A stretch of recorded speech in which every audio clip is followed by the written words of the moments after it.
Well, hey folks, welcome back to another episode of the Brand Builder Show. And if you want to expand your business to Europe and beyond, then today's show is for you because we have the expert when it comes to expanding internationally on the show, and that is Jana. Jana, welcome to the show today. Hi, Ben. Thank you so much for having me. I was going to try and pronounce your last name, but I don't want to butcher it. So you tell us, how do you say your name? Oh, so my last name is Krekic, but I don't use it. I just go by Jana, like Yeah. Beyonce or Cher, the last name. That's it. So Nice, yeah, nice. See, I would never have said your last name with as much, I know. culture as that. So thank you for helping us out there. But great to have you on the show today. Really excited to talk about the topic of expanding internationally. To give our listeners a bit of an idea of who you are and why you are so qualified to talk on this subject, give us a bit of background about what you've been up to the last few years. Sure. So 5 years ago, I founded my company called YLT Translations, and what we do is we provide translations that are SEO optimized for Amazon. Mhm. So we basically translate your listings into sales on other marketplaces, which means we don't do just like one-on-one translations, but it means we do localization, keyword research. We embed those highly relevant keywords so that your products are visible more than your competitors have them visibility. And basically, we cover all content that is it can be anything else. It can be like anything from instructions to manuals, follow-up emails, and so on. And we are a fully remote team. We have about 85 people now. And Sheesh. we love helping brands expand to international marketplaces. We've worked with, small brands to like very, very big enterprises. Yeah. Like for instance, to name just a few, like Crocs and National Geographics, Nestle. So we just work with a lot of them. So everything, I basically, talk about and what I know is based off of like what we've learned working with our clients, data, numbers, all of that has been really great source for us to understand how everything works and to implement that in other categories of products. And so far, I think we've worked with approximately about 3,000 brands now, I think. Amazing. How have you found that growth to a team of 85 people? That's a lot of people to manage. How have you found that? Has it been a stretch or has it been easy? So it's been very hard, not Mm. gonna lie. So it took me a while to actually start building my team at all. At first, there was only me and I think maybe two, three more translators, just like freelancers basically. Hmm. And then I kind of wanted to like have control of everything. I needed to double check everything. Like I had to have my hands on absolutely Yeah. every single thing going on. And then that basically took away 2 years of my life, just basically working 24/7. And then the Yeah. first time I wanted to go on vacation, I was like, okay, I need to sort this out. Like I can't just like work forever like this with no days off. And then that was the first time I decided to delegate something. So it took me 2 years to do that. After I got back from my vacation, I thought that, everything we've worked for last years was ruined, but everything was still there and there were no bigger problems, no bigger issues, and things would just like continue as they were. So I was really surprised and really kind of relieved. And then at that point, I just started delegating more and more and more and more. Yeah. And literally the next 2 years, the company grew from, I would say, seven, eight employees to about 60. And then in the last year and a half, we got like 20 more. But the growth was like very, very significant after I figured out that I need to delegate in order to grow. And then Mm. I need to start working on the business and not in the Yeah. business as Yeah. I've worked so far. And that has Mm. been my journey. And, it was hard. It still is. It's very hard to manage a fully remote team. But Mm. now I have a whole upper management in place with project managers, COOs, team leaders, all of that take care of things, which doesn't mean that I can't, I can like just set it and forget it. Like the whole business model that I have to check in on them every now and then. So I make sure that we maintain that really high level that we are known for. So Yeah. Yeah. Very cool. Well, that's a whole other episode in itself. So I won't dive too much yeah, into that because we do have a bit of a subject today. But no, hats off to you. That sounds like an incredible feat, a great operation you've got going there, and lots that e-commerce brand owners can take away from that too about getting out of the way, removing yourself as the bottleneck yeah, and just trusting in other people to help you grow the yeah, I business. agree.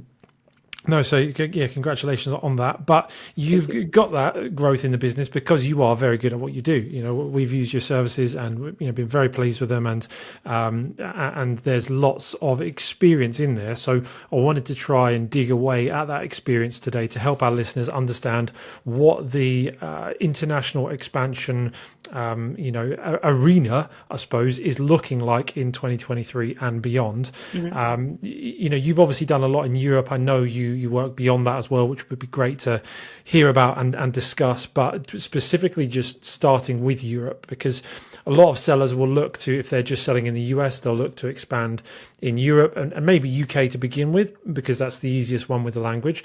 But then very quickly, there it opens up the possibility of Germany, of France, Spain, Italy, and now many more nations beyond that. But it's changed a lot, right, in recent years. And so I guess the first question for a lot of our listeners is it still worth expanding into Europe? What are your thoughts there? Yeah, well, what we've seen is that this year, especially Q2 and Q3, have been really what I would say that we've seen increase in demand for brands to expand and go beyond their marketplaces, Hmm. especially when it comes to Italy. Italy Okay. has been like slightly under radar the last couple of years, but ever since COVID, also I've done a lot of reading and financial reports, and then they did say that the consumers in that country changed their shopping habits after COVID, and then Hmm. it's more and more going online, and online shopping has been becoming a dominant form of shopping. And we've also seen that like in a bunch of like sales and increased like volume of listings that need to be translated to that language. So I would say that like now, I would say like yes, you should try Italy. And then last year, like year before, I would be like, Italy, well, maybe only if you know you have the right product for the marketplace. But now Italy has been becoming a very, very interesting marketplace for those who want to do like the whole Yeah. pan-European expansion. And we've seen more and more very big brands focusing on Amazon. A lot of them that were like from brick and mortar, and they're just like starting to sell on Amazon as well. So that's like also very interesting. And of course, like top categories are still as they were, like top, for instance, like in Europe, like speaking about Germany, supplements, toddler products, kids products, baby products, anything that's like related with beauty products, like eye masks, eye patches, all of that is going really, really strong in 2023 as well. And also pet products as well. But Mhm. what's really interesting for Europe, especially for Germany, because Germany still is a dominant marketplace. Those are wooden toys. So wooden toys do amazingly well in Europe. They don't do that amazingly well in the US. I Mhm. suppose it has to do a lot of, but the country's culture and the mentality and all of that, and like the way how we all in Europe grew up versus Americans who still like the plastic toys and all of that, and not that big on sustainability, which I Mhm. kind of feel is more of like a Europeans forte. And so yeah, definitely wooden toys are quite interesting. And I know we did like a quick case study with one of the clients, and then it's really also interesting how if you go to the search frequency term report in Amazon seller account, if you type in like Paw Patrol, for instance, like they will be insanely successful in the US, but not so successful, let's say, in the UK or anywhere around Europe or any of the other like plastic toys. But Mhm. wooden toys is something that reminds you of your childhood and what Mhm. your parents used to play with. That is something that it's kind of like really like a good category to be in. Yeah. Yeah, some good thoughts and key to do your market research before you Yeah. do expand. It's the temptation just to roll out the same product lines to different marketplaces, but it might not always be a great fit. So that's a good Yeah. reminder for everyone. Are you finding that most of your clients are just then targeting those individual European countries, or is Pan EU still a big part of what they're doing? Yeah, I would say that majority does pan EU Yeah. over, let's say, UK or just a single marketplace. Hmm. But how it usually goes is that people would try out like one marketplace, and then if things work out, then they Yeah. add like all the rest seven countries. But we've seen a lot of people that they just do all seven, including like Sweden and Poland. We've seen also increase in Sweden and Poland as well. But unfortunately, we still haven't seen a lot of sales happening on those marketplaces. So I think people are hungry for like, let's get new results. Let's get ahead of our competitors. Let's do new marketplaces. But honestly, Amazon has to also like step up and like keep the promise on like, we want you here and then we can offer you success, which I still see that they are falling short for. I think they're probably going to focus more on it like next year, because what happened with like Amazon in the Netherlands is that they started pushing people and selling on a new marketplace, which was, I mean, for a long time there were only like Germany, France, Spain, Italy, and UK, and then the newest marketplace was the Netherlands 2 years ago. And then, but Amazon did not do anything in the first year of like the start of the marketplace. Like they didn't roll out PPC features for the marketplace at all. And we had so many clients that were just like so hungry to get on that marketplace, and then nothing, like not a single sale.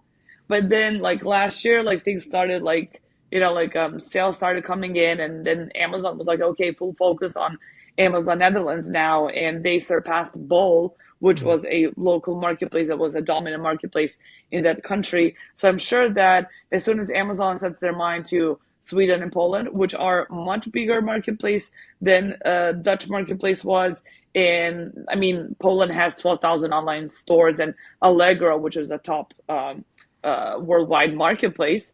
I'm sure I would definitely focus on these two marketplaces, Poland especially, and I wouldn't be surprised if Poland becomes like one of the top four Amazon marketplaces in Europe.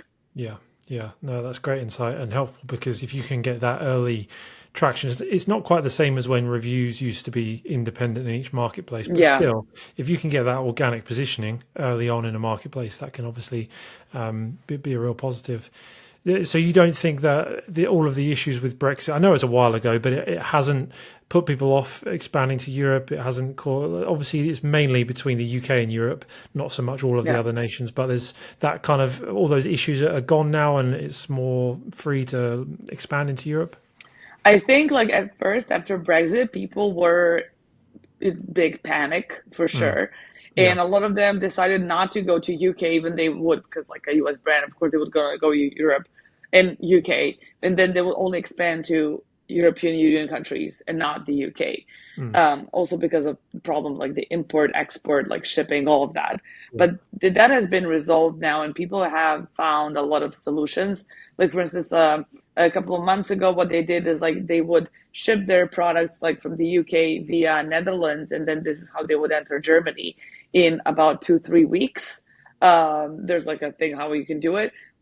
Versus if you wanted to ship them from UK to Germany, it would take you like 2 months. So I think people and like, I mean, brands and sellers, they did find some shortcuts. So now I wouldn't say that people are like, yeah, we're thinking of not doing a product launch in the UK, because I think now that there are a lot of new solutions found, and I'm sure there are a lot of other service providers that are offering these solutions now. But for the first couple of months, it was really tough for a lot of sellers, especially UK brands. They were just like in panic mode about like what to do next. And especially because if they had like trapped products in the warehouse abroad, they couldn't get more in stock. But I think now I think it's sort of like solved. Yeah, and Amazon seem to be trying to find solutions as well. Like they reopened the EFN and all that kind of thing. So they're keen to keep the flow going. You mentioned about the European marketplaces and the growth there, and sellers translating their listings in order to be able to grow over there. Obviously, that is your sweet spot.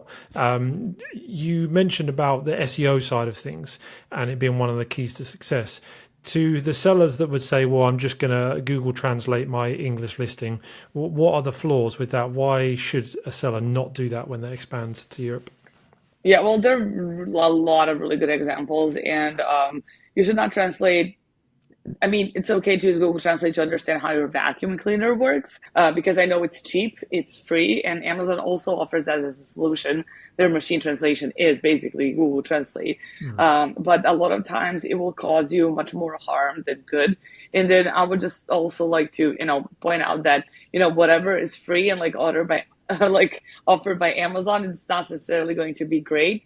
So I would definitely keep, I would just, tell people to stay away from Google Translate because Yeah. there was like also like one listing that we did. We do a lot of audits. So a lot of people actually use Google Translate and then they see that they have had drop in sales, even though PPC campaigns, all of that is great images, just, everything is well put together apart from content. And you'll be surprised to see how many competitors actually have no idea what they're doing on a content level. And it is very easy to beat them on the content level because they don't care about the content in another language they don't understand. So, like, I've done a lot of analysis and I have a lot of LinkedIn videos on this topic, where I think I even analyzed WetBrush on German marketplace, which is a top selling product. And it's the competition is very fierce, but on a content level, you could be number 5 when it comes to content level out of top 15 competitors. So, I mean, if this is like the toughest niche, like the toughest product, just imagine like all other products and niches, like how well you can do on a content level. So basically, like the Google Translate will a lot of times create a confusing content. It will not resonate with the audience. They will be confused. Like as I said, like we had like one of the clients and they did a bikini. It was in Italian. The Google Translate translated as a bikini for donna grosso. So this was a plus size bikini model for women that are plus size, but Google Translate translated to donna grosso, which means fat women.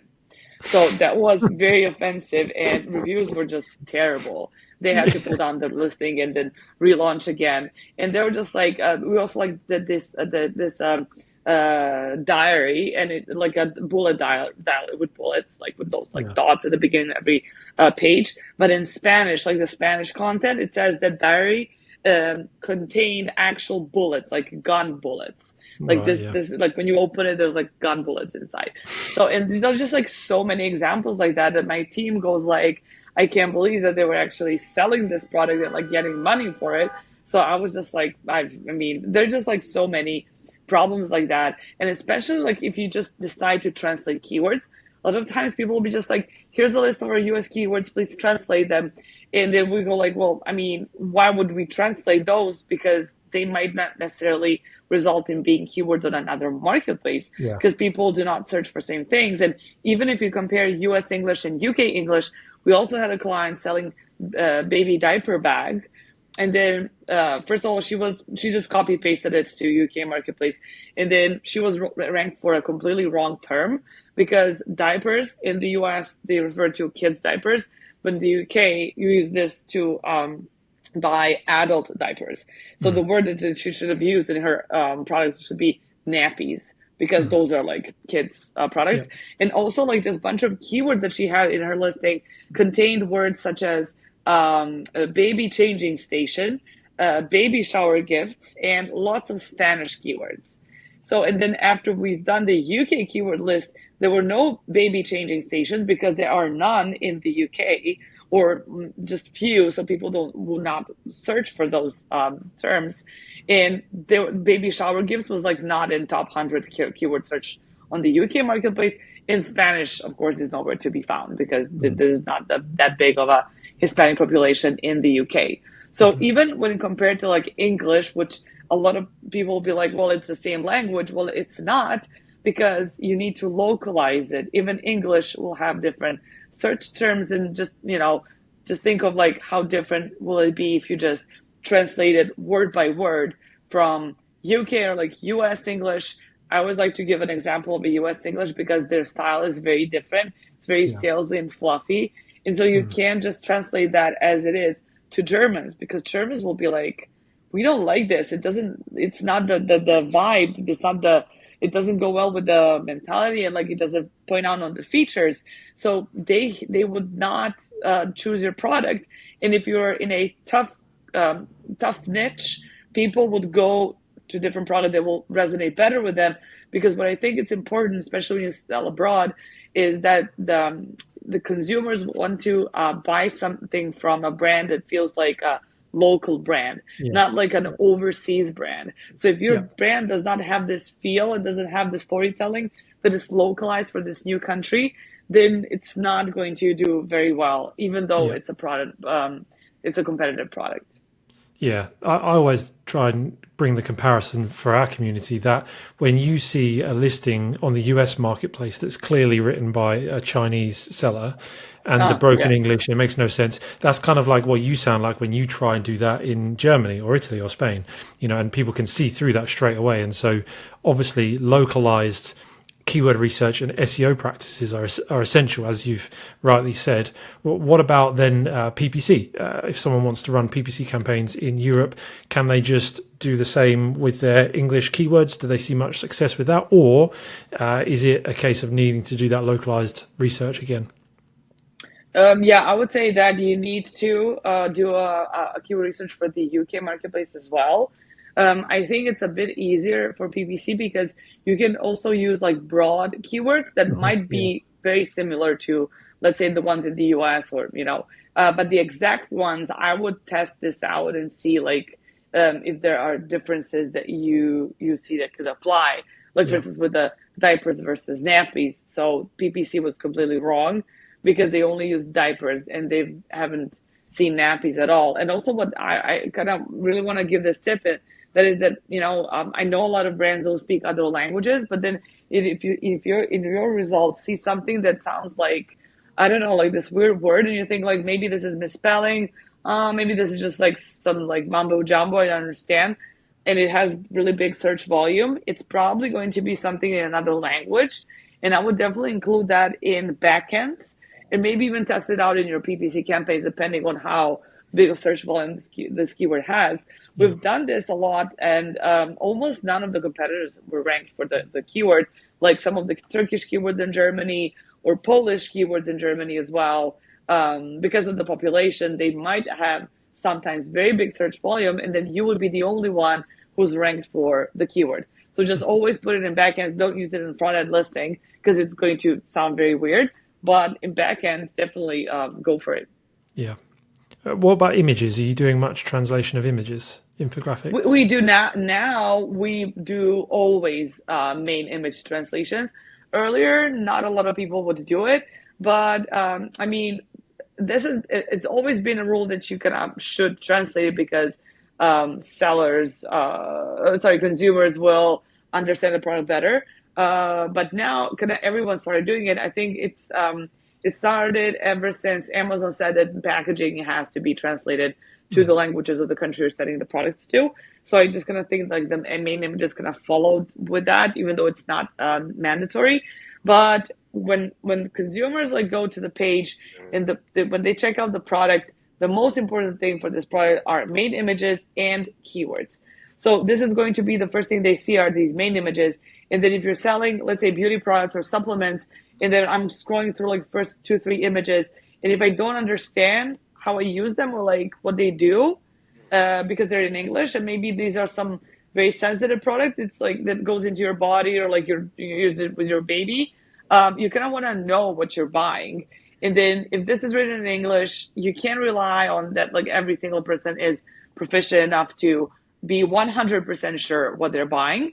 A lot of people would not even go to read the full listing, but images, absolutely. And we've also had like this really good case study how after that the main images were changed like from English to German, they had like an increase of 40% in conversion and 60% in profit. And they just tested that one variable. Yeah, so that was really good. And that showed a lot about like how people were deciding more just because they had translated main images. Those were like some baby jackets. So that was really interesting.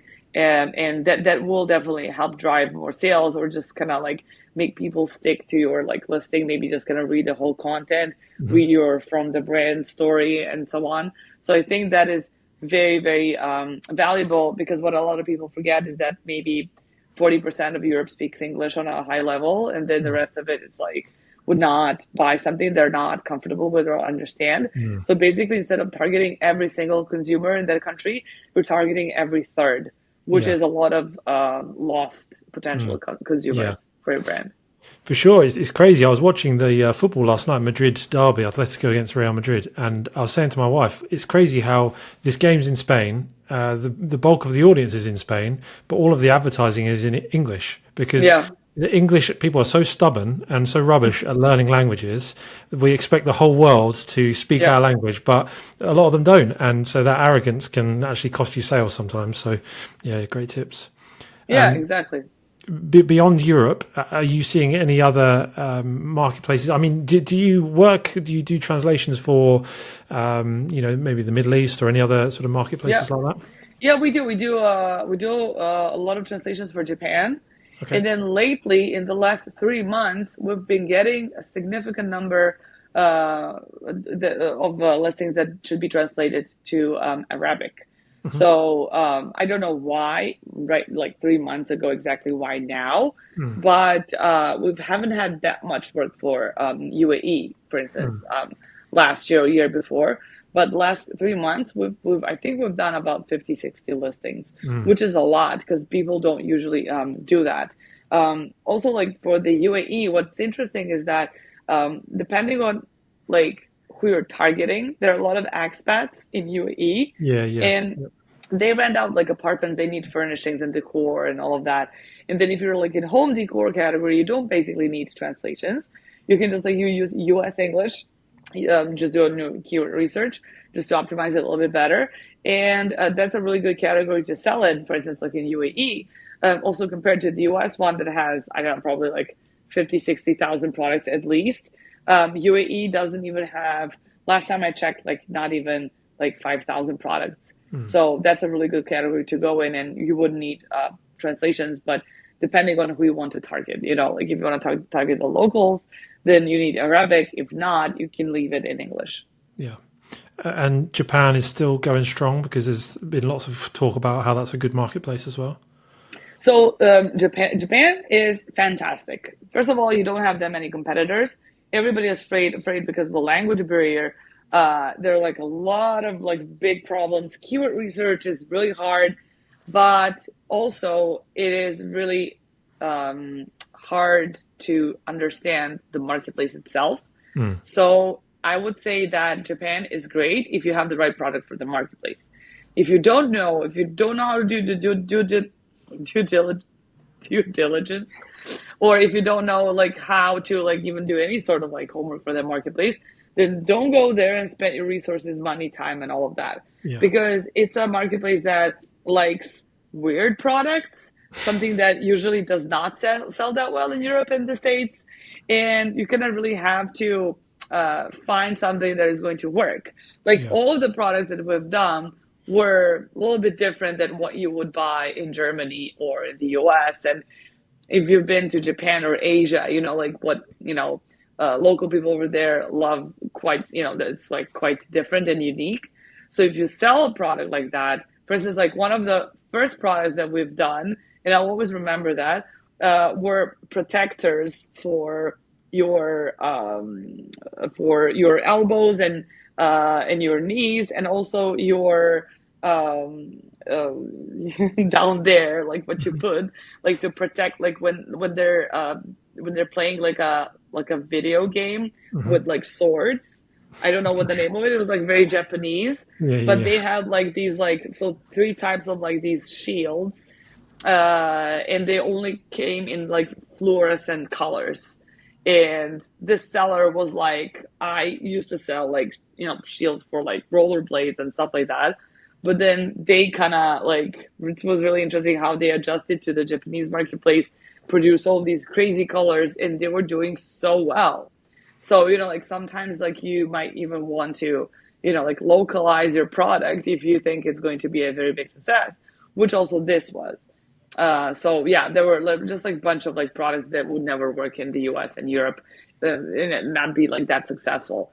Yeah, but as I said, due diligence is really important. It's not that hard to do it on your own. Also, what I think is really important, what people really almost never do, is that people need to ask the audience, will they buy this product? We created this report. It's like a manual report that like shows the opportunity of the potential opportunity that the product might have in a certain marketplace. hmm So what we do is like we go to the audience. We're like, would you or somebody buy this product? And I got this idea because we had one seller. He was selling T-shirts, like Mr. and Mrs. T-shirts with like this funny smiley face on him. in Germany, and he was doing very poorly. Like it was terrible, like almost no sales, but his pictures were amazing. Everything was great. And then he was like, what about my content? And content was amazing. But then my German team was like, but Jana, like we would never buy these products. Like why? Because they're just not German like enough. Like I don't know. It's like not a good product for this marketplace. And that made me think like, wow, this is like such a valuable information. Obviously, sometimes the audience will be the one that will be the judge of like, would you buy this or not, instead of all these keywords, images, and all of that. So I think it's like one of the very important factors of like what you should take into consideration. Like you can go to Facebook groups like with expats and be like, hey, so would you buy this product?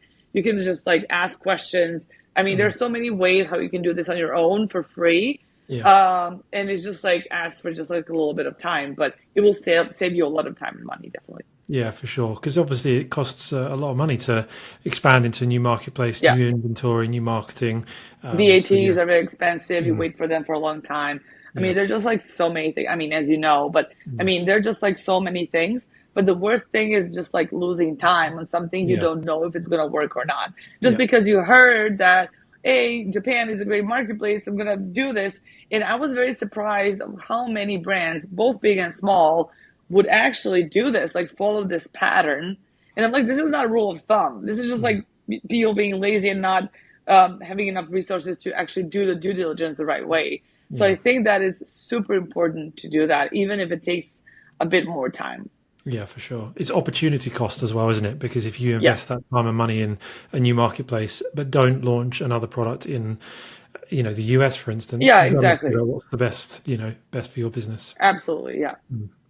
Cool. We've covered a lot of ground in terms of marketplaces and expanding right now. What do you, just to sort of round up and finish off, what do you see for the future? The next 12, 24 months, whether that be internationally or just Amazon in general, you're on the ground, working with a lot of sellers. What are you seeing? What are you feeling? What are some of the things that sellers should be preparing for to succeed in the next season of e-commerce? Yeah. I definitely think that there will be more marketplaces in Europe, and I think that Amazon will start pushing Poland and Sweden because they are already pushing so many people into going internationally. And I'm happy that we've seen an increase in demand for content, translations, all of that.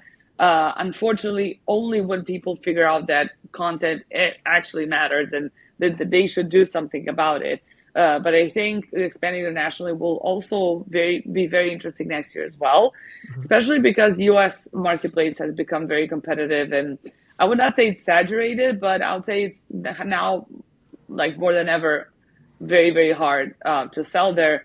And then in order to be your competitors or earn money elsewhere, you want to go to, let's say, Europe, especially because what's against TOS in the US is not necessarily against TOS in Europe. Like we can still get away with a lot of things like caps lock and bullets. Like that still works in Europe. Like you would get your listing will be taken down if you try that like in the US.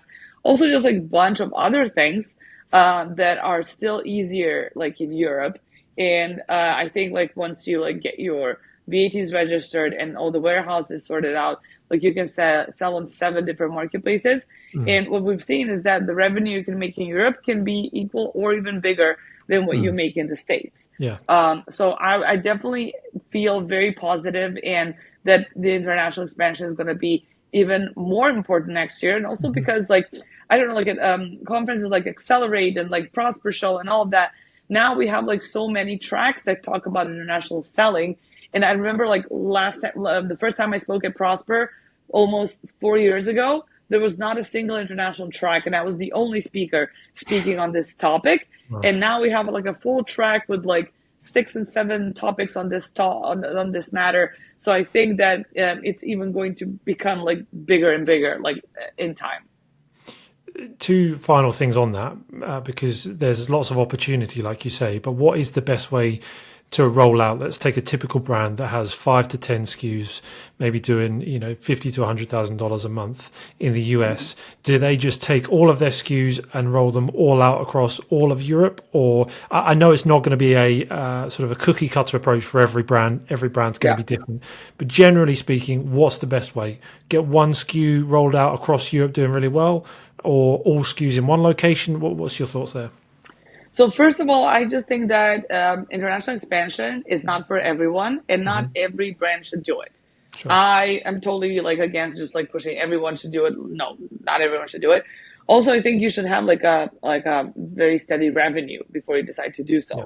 Like if you make $20,000 a month, like don't even bother, because like you should just like focus on your marketplace here, or just gonna have like a different strategy. But what I would always suggest is like taking your best sellers, maybe like a couple of parents and their variations, and then taking those to Europe or wherever you want to go, but like doing the strongest best sellers on the most dominant marketplaces. Like if I was a US brand, I would maybe have like a total of 50 aces. I would maybe take my top 8 ones, and then I will go to Europe, definitely try UK, Germany, Spain, and France, maybe now add Italy. And then if that works great, and then I see profit and I got my ROIs, then I would think of expanding to Netherlands, Sweden, and Poland. But I would advise against going to Sweden and Poland in your first wave, for sure. Like I would test the grounds with my best-selling products, because they're usually going to also be best-selling in Europe, like if you're a UK brand or a US brand, vice versa.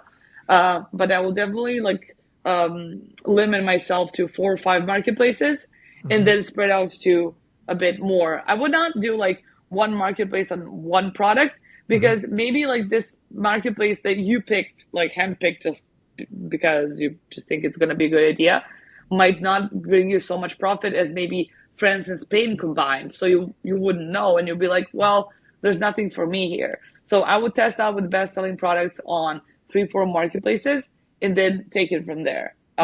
Because that would give you a better picture of like, is this going to be something that you want to, where you want to add more products to, or not? You're just gonna, take it elsewhere. For sure. Yeah, and final small question is, do you see many of your clients using, you mentioned not using Amazon's translation, but do they often lean on the Amazon services for like tax, shipping, etc.? How much do you see of that?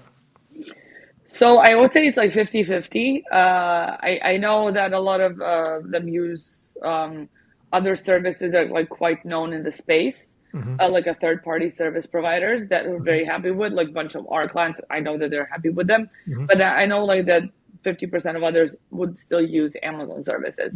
But a lot of these Amazon services, what people should know is actually they work with these third-party service providers that actually take care of this for them. Some of them would even like do the white label service.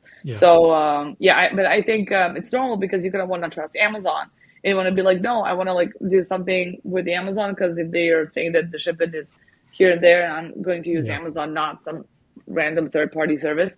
But I would say for now it's like 50-50 from like all of the people that we've worked with. Okay, you can name names, by the way. Who do you recommend? So for accounting, I would recommend Avask, Avask Accounting. They're also like the prime partner with Amazon. They do a bunch of like really, really great work. And like with shipping, I would always go with Frisbee. They're first choice shipping. And now Avask has their shipping agency called Kata as well. We still haven't worked with them, but I mean, based off of like how well they do with accounting, like that, they're also like, I think they're great. And then also like with the funding and all of that, like I know people, they always work with Getida, for instance. Also, like this is also something that I know people were very happy with. So we do have a couple of partners that we always work with, because we just offer translations. So I can't offer them like a full service management of their account. But we've had a couple of partners that we've been working with for the last 4 years, and we really can recommend them and know that they're going to do their job. Yeah. No, it's good. It's always good to get a trusted recommendation. Yeah, absolutely. Like this is because I know that the clients were happy, really. Yeah. So I'd rather, recommend a good service, and I mean, not get anything out of it, because people remember who recommended this for them. So Yeah, I'd absolutely. rather walk that path. So Yeah. yeah. And if anybody does need listing translation services, the place to go is obviously to you, Obviously. and where nowhere else to go. And where can people find out details about your services and everything you offer? Yeah, so definitely our website, YLT-translations.com, Mhm. or you can reach out on LinkedIn. I'm very active on LinkedIn, and I invite everyone who love the topic of international expansion to follow me, because I love to share videos, updates, analysis, just basically anything I can get my little hands on. So it's really good stuff, and it's good information. And then if you have any question, audit, basically any sort of advice I can give, I'm always happy to hop on a call. So just let me know. Perfect. Yeah, well, we'll include the links to those in the description and show notes so everyone can find you. Jana, I appreciate you taking the time out. You are a wealth of knowledge on the subject, and we really appreciate your input today. Thank you so much for having me. No problem. Well, thanks everyone for listening as well. I'm sure you got tons out of that. Please do go and use Jana's services. I can personally vouch for them. We've used them and they are great. And I would highly, highly recommend them. If you have enjoyed today's episode, please do give it a like, a subscribe, and all that good stuff. And we'll see you in the next episode, same time next week. Take care, guys. Bye bye.